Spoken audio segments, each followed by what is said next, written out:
Kegiatan Musda ke-10 Partai Golkar Banjarmasin yang menetapkan Yuni Abdi Nur Sulaiman terpilih secara aklamasi menjadi Ketua DPD Partai Golkar Banjarmasin periode 2020 sampai 2025 menggantikan Ananda, dibuka secara resmi Ketua DPD Partai Golkar Kalimantan Selatan nang jua Gubernur Kalimantan Selatan.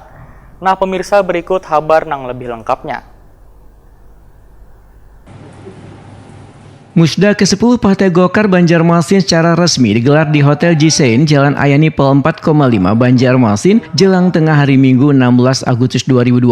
Kegiatan Musda yang menetapkan Yuni Abdi Nur Sulaiman terpilih secara aklamasi menjadi Ketua DPD Partai Golkar Banjarmasin periode 2020-2025 menggantikan Ananda, dibuka secara resmi Ketua DPD Partai Golkar Kalimantan Selatan dan juga Gubernur Kalimantan Selatan Syahbiri Nur. Calon wali kota Banjarmasin yang akan kita usulkan ada di tengah-tengah kita. Saya minta Ananda saudari Haja Ananda berdiri.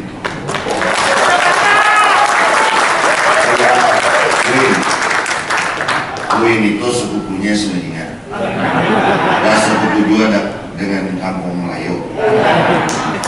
Tapi akan kemenangan Sungai Mata akan secara resmi dibuka.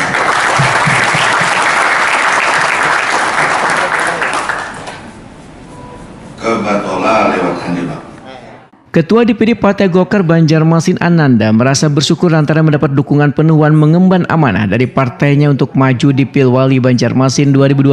Estafet kepemimpinan DPD Partai Golkar Banjarmasin periode 2020-2025, ujar Wakil Ketua DPD Banjarmasin ini akan diserahkan lawan Yuni Abdi Nur Sulaiman. Menurut Ananda, SK rekomendasi yang diusung Golkar di Pilwali Banjarmasin ngarannya akan berubah, yaitu dirinya Wan Musyafa Jakir.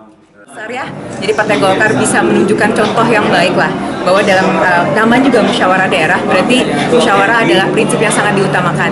Jadi hari ini sudah terjadi suatu pembelajaran politik yang baik bagi saya, karena saya diamanahkan untuk sebagai Ketua Golkar terdahulu untuk dikaderkan sebagai pimpinan daerah Kota Banjarmasin, dan supaya saya fokus di Pilwali Kota Banjarmasin, maka saya estafetkan kepemimpinan Kota DPD Partai Golkar Kota Banjarmasin kepada Pak Haji Yuni Sulaiman. Jadi setiap orang mempunyai peran dan insya Allah semua orang happy lah. Berarti aklamasi?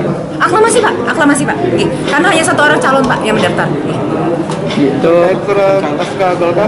Ya, jadi SK DPP Partai Golkar informasinya kenapa jadi sampai Musda ini digelar juga karena berkaitan dengan rekomendasi tersebut. Secara fisik memang rekomendasi DPP Partai Golkar terkait siapa yang diusulkan dalam Pilwali 2020 memang belum keluar secara fisik. Tapi untuk namanya ini tidak akan berubah. Insya Allah namanya akan ulur dan wakilnya adalah Pak Mustafa Jakir dari PKS. Komunikasi politik bersama dengan PKS. Jadi kalau ulun lihat terus terang Pak Mustafa Jakir punya basis jaringan yang baik.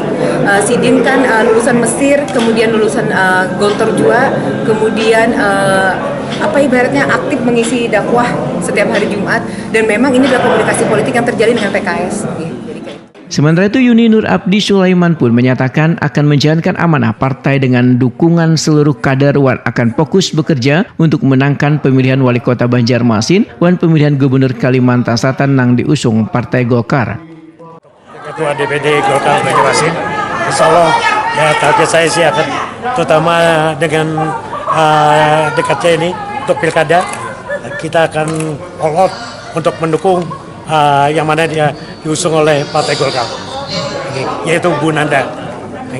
Dan untuk yang jangka panjang ya kita untuk menggandeng kader-kader kita untuk nanti ya insya Allah kan tahun 2024 yang mana kita akan rebut kembali kursi kemenangan kita, yang mana kita bisa jadi Ketua DPD Kota. Dukungan partai politik untuk Ananda Wan Musyafa Jakir sudah dilakukan terlebih dahulu oleh Partai Amanat Nasional yang memiliki 9 kursi di DPRD Banjarmasin ditambah PKS 5 kursi.